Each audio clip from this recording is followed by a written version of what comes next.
Salam, selamat malam teman-teman sekalian yang dikasih Tuhan kita Yesus Kristus. Apa kabarnya hari ini? Tentunya baik-baik saja ya. Saya mendengarkan ada yang bilang, "Baik Kak, saya baik Kak." Oh iya, saya juga baik hari ini. Dan semoga kita tetap di dalam lindungan Tuhan kita Yesus Kristus. Nah, teman-teman yang dikasih Tuhan kita Yesus Kristus, malam hari ini kita akan belajar bersama-sama tentang menguatkan dan meneguhkan hati kita. Loh, selama ini saya kuat dan teguh Kak. Kenapa harus dikuatkan dan teguhkan lagi? Nah, nanti dulu teman-teman. Bagaimana kita mau belajar tentang menguatkan dan meneguhkan hati kita, bukan masalah kita atau masalah orang lain untuk kita menguatkan orang lain, tetapi bagaimana di tengah-tengah kondisi atau pandemi seperti ini, kita menguatkan diri kita dan juga sesama kita melalui firman Tuhan. Dan hari ini saya ingin memberikan firman Tuhan yang bertemakan menguatkan dan meneguhkan hati kita bersama. Mari kita buka Alkitab kita di dalam kitab Yosua, pasal yang pertama, ayat yang pertama sampai yang ke-18. Namun sebelum lebih jauh kita membaca firman Tuhan, mari kita bersatu dalam doa. Tuhan Yesus, kami akan mendengarkan kebenaran firman-Mu serta membacakannya. Bapa, kami sebagai anak-anak muda, kami rindu akan firman-Mu setiap hari. Dan pada malam hari ini, kami akan belajar tentang menguatkan dan juga meneguhkan hati kami melalui firman-Mu yang akan kami bacakan. Biarlah Tuhan Yesus Engkau mengampuni segala dosa dan pelanggaran kami sebagai pemuda-Mu pada saat ini.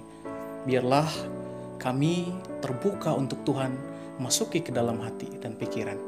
Terima kasih Tuhan Yesus, ini doa kami. Amin. Teman-teman, mari kita membuka Alkitab kita di dalam kitab Yosua pasal yang pertama, ayat yang pertama sampai yang ke-18. Nah, teman-teman yang dikasih Tuhan kita Yesus Kristus, pada hari ini kita akan belajar mengenai kuatkan dan teguhkanlah hatimu. Ada sebuah ilustrasi, ini ceritanya dari seorang ibu-ibu pedagang. Ibu-ibu pedagang ini berdagang ya, mungkin somai atau apapun. Dan dagangannya itu sangat laku. Dagangannya sangat laku teman-teman. Di hari Senin banyak orang-orang pulang kantor singgah di jajanan ibu ini. Kemudian Selasa, Rabu, Kamis, Jumat, Sabtu, semuanya orang-orang setelah pulang kantor pergi ke rumah ibu ini untuk membeli dagangannya. Nah, banyak dari orang-orang datang ke rumah ibu ini untuk membeli dagangannya. Mereka berkata, "Ibu, harusnya hari Minggu ibu juga berdagang. Harusnya ibu juga hari Minggu mau menyempatkan waktunya untuk berdagang. Kenapa hari Minggu ibu tidak berdagang? Kami ini semua pelanggan setia ibu loh. Hari Minggu ibu juga harus berdagang." Kemudian dengan santainya si ibu ini menjawab orang-orang tadi yang berkata demikian bahwa, "Bapak, Ibu, saya mohon maaf. Karena setiap hari Minggu saya harus ke gereja. Dan setelah ke gereja saya harus meluangkan waktu untuk berdoa dan juga mendengarkan firman Tuhan kembali di rumah.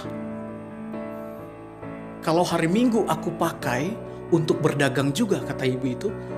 "Lalu hari untuk Tuhan, hari untuk Yesus yang memberikan aku berkat ini, itu tidak ada. Aku tidak mau seperti itu," kata ibu itu. Nah teman-teman, apa yang dirasakan oleh ibu itu? Ya, ketika orang-orang banyak meminta ia untuk berdagang di hari Minggu, tentunya hatinya juga bimbang, bingung. Dan ia sudah berkomitmen bersama keluarganya bahwa hari Minggu mereka harus ke gereja mendengarkan firman Tuhan, supaya mereka kembali dikuatkan rohaninya, supaya mereka kembali diberikan stamina, tenaga oleh Tuhan untuk bekerja melanjutkan aktivitas mereka, yaitu berdagang di rumah mereka. Nah teman-teman yang dikasih Tuhan kita Yesus Kristus, pada hari ini saya mau bertanya kepada teman-teman, apakah komitmen teman-teman pada saat ini sudah teman-teman lakukan? Apakah komitmen teman-teman saat ini sudah teman-teman realisasikan di dalam kehidupan teman-teman? Komitmen apapun, komitmen apa saja yang teman-teman pada saat ini ya ingin lakukan di dalam kehidupan teman-teman. Kalau kami pribadi, komitmen yang pertama adalah bagaimana ya bisa menjadi anak Tuhan yang memberitakan firman Tuhan. Itu komitmen kami kepada gereja, kepada teman-teman sekalian yang mendengarkan. Itu komitmen kami. Dan komitmen yang lain juga yang kami inginkan terjadi, kami realisasikan di dalam kehidupan kami pada saat ini, ya, tentunya berusaha untuk kami lakukan. Bagaimana dengan teman-teman sekalian? Komitmen apapun yang teman-teman saat ini ingin lakukan, ya, harus dilakukan. Karena apa? Karena barangkali hal demikian dapat membuat teman-teman bisa membuka kembali ya wawasan teman-teman. Ketika komitmen teman-teman itu teman-teman lakukan, membuka wawasan teman-teman. Oh, seperti ini komitmen yang harus saya lakukan. Oh, seperti ini komitmen yang sebenarnya ya harus saya lakukan agar saya berubah di dalam hidup saya. Nah, seperti itu. Nah, teman-teman yang dikasihi Tuhan Yesus Kristus, tentunya komitmen seperti itu yang terkadang membuat kita galau juga kalau ada bisikan dari orang di samping kanan kiri kita. Tentunya banyak sekali bisikan-bisikan yang seperti ibu-ibu yang berjualan tadi. Kenapa hari Minggu mereka tidak berjualan? Padahal laku keras ini loh. Padahal kalau hari Minggu mereka berjualan, itu bisa menambah omset mereka. Tetapi ibu itu berkomitmen kepada mereka, kepada keluarganya, supaya ia tetap berjualan, tetap tidak berjualan di hari Minggu. Karena hari Minggu adalah waktu untuk Tuhan. Nah, teman-teman, mungkin banyak juga dari kita bahwa setiap kehidupan kita ini di dalam komitmen kita, ya, entah itu komitmen kita untuk belajar, untuk komitmen kita berusaha, bekerja, apapun itu, pasti banyak halangan, pasti banyak bisikan, pasti banyak hal-hal yang mempengaruhi kita supaya kita berhenti dari komitmen kita itu. Namun kita belajar dari kitab Yosua pasal yang pertama, ayat pertama sampai yang ke-18 ini, bahwa setiap komitmen yang ada di dalam diri kita yang harus kita kerjakan, haruslah kita ya menguatkan dan meneguhkan hati kita dengan komitmen itu. Sama seperti Yosua. Saudara yang dikasihi Tuhan, teman-teman, Yosua orang muda yang dipakai oleh Tuhan. Karena Musa lah ia menjadi pemimpin bangsa Israel selanjutnya setelah Musa. Tentu ada kekhawatiran di dalam hatinya. Tentu ada hal-hal yang mengganggu dalam hatinya. Kenapa sih harus saya? Saya masih muda loh. Saya belum bisa apa-apa. Allah, kira-kira seperti itu ya kalau kita artikan bahasanya di anak muda zaman sekarang. Saya nggak bisa Bapak, saya nggak bisa Tuhan. Namun lagi-lagi Allah berkata kepada Yosua bahwa kuatkan dan teguhkanlah hatimu. Sampai beberapa kali kita bisa membaca di kitab kita. Sampai kurang lebih 3 kali Allah berkata seperti itu kepada Yosua. Ini Allah loh yang meminta, teman-teman. Allah yang meminta supaya komitmen dia untuk masuk ke tanah Kanaan bersama orang-orang Israel, supaya bisa mereka duduki tanah itu. Allah ingin kuatkan dan teguhkanlah hati Yosua pada saat itu. Allah loh yang berkata. Misalnya pada saat ini teman-teman kita disuruh seperti itu oleh orang tua kita barangkali. Ya, kuatkan saja, teguhkan saja. Apapun yang mau kamu lakukan, komitmenmu itu, lakukan saja. Itu orang tua kita. Tentunya kalau orang tua kita, pasti kita turuti. Ini langsung Allah, teman-teman, yang menyuruh Yosua. Apakah Yosua tidak mau disuruh Allah seperti itu? Tentu saja mau.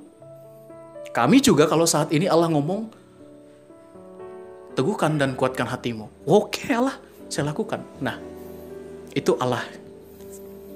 Allah sendirilah yang memberikan kekuatan kepada Yosua melalui perkataannya. Allah berjanji akan melindungi.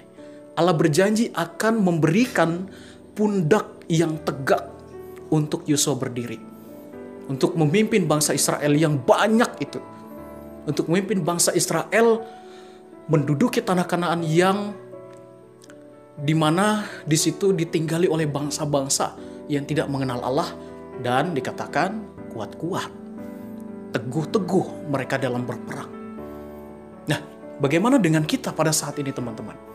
Bagaimana dengan kita sebagai anak muda Tuhan, anak muda yang setiap harinya berjumpa dengan orang-orang yang ada di sekeliling kita, yang berbeda pandangan dan komitmen dengan kita.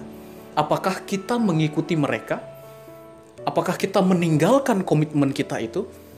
Komitmen yang pada saat ini tentunya banyak daripada teman-teman, kami tidak bisa menyebutkan satu persatu komitmen itu. Tetapi komitmen yang baiklah tentu Allah inginkan terjadi dalam hidup teman-teman lakukan. Bukan hanya sekedar komitmen saya ingin membeli kelereng atau membeli PS5. Tuhan berikanlah saya duit, Tuhan teguhkan saya untuk membeli PS5. Bukan seperti itu.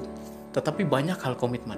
Bagi teman-teman yang barangkali saat ini sedang mencari jodoh, nah, teman-teman komitmen saja kepada Tuhan, berdoa saja kepada Tuhan agar Tuhan kuatkan dan teguhkan teman-teman dalam mendapatkan apa yang teman-teman inginkan itu. Namun ingat bahwa Allah bukan pembantu kita, bukan pesuruh kita. Kalau kita minta harus dilakukan, harus dilaksanakan oleh Tuhan, tidak. Tetapi Tuhan, biarlah Tuhan menjadi Tuhan atas kita. Biarlah Tuhan menjadi Tuhan atas kehidupan, atas diri kita. Supaya apa? Supaya kita bisa belajar arti menunggu, arti bersabar dari Tuhan. Kalau hari ini kita meminta kepada Tuhan di dalam komitmen kita, Tuhan suruh menguatkan hati kita, maka kita harus menguatkan hati kita.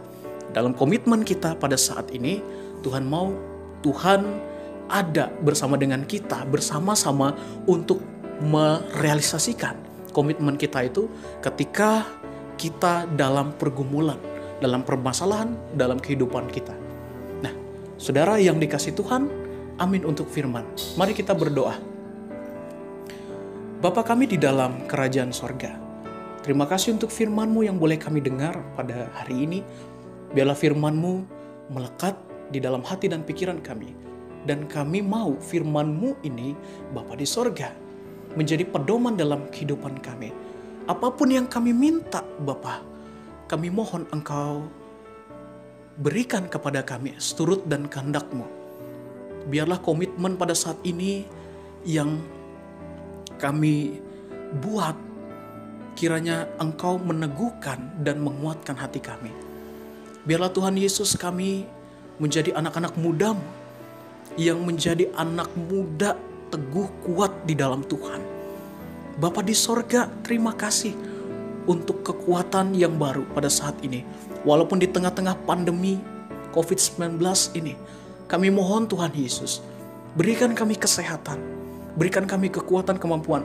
Walaupun kami tidak belajar di kampus, di sekolah, walaupun kami tidak bekerja di kantor pada saat ini, dan kami hanya belajar di rumah, hanya bekerja di rumah. Namun kami yakin dan percaya Tuhan, segala komitmen yang kami buat tidaklah hancur oleh karena hal ini. Justru kami semakin kuat di dalam Tuhan ketika Tuhan memberikan kami kekuatan itu. Melalui setiap doa-doa kami, melalui setiap firman Tuhan yang kami dengarkan, melalui setiap firman Tuhan yang kami baca. Tuhan Yesus, kami dimanapun berada, kiranya menjadi berkat bagi banyak orang dimanapun orang itu berada. Dan saat ini juga era digital, kami mau memberitakan Tuhan melalui digital yang kami pada saat ini pegang, kami bawa, berupa handphone, laptop, apapun itu. Terima kasih Tuhan Yesus. Ini doa kami, di dalam nama Yesus kami sudah berdoa dan mengucap syukur. Haleluya.